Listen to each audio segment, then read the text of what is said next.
négociation en désignant lui-même la promise qu'il a choisie, la sorcière sans nom à laquelle personne ne s'attendait. Et là,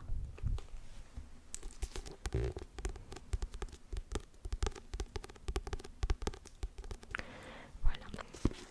Et regardez comment ils sont trop beaux. Vraiment, je pense que c'est les poches qui ont des couvertures les plus belles avec cet effet doré, enfin paillettes et tout. J'adore. Pour ma pile à lire, j'ai également La psy de Freda McFadden. Donc c'est pas de la romance, c'est ma grand-mère qui me l'a donné puis qui m'a dit que j'allais bien aimer.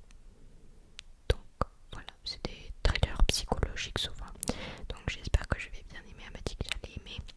Donc voilà, j'ai pas trop d'avis, c'est plus elle qui me l'a donné en me disant mais lis-le. Et ma maman m'a dit aussi lis-le, tu vas bien aimer. Donc voilà. Et puis il est pas très gros. Donc, et puis c'est écrit très gros aussi dedans. Donc je pense que je vais m'y mettre un jour.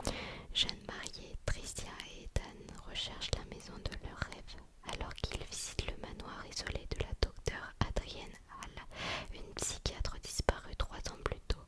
Ils se retrouvent piégés par une violente tempête de neige, au grand effroi de Tricia qui est persuadée que quelque chose de terrible s'est produit dans cette demeure. Et puis il y a ces empreintes de pas récentes sur le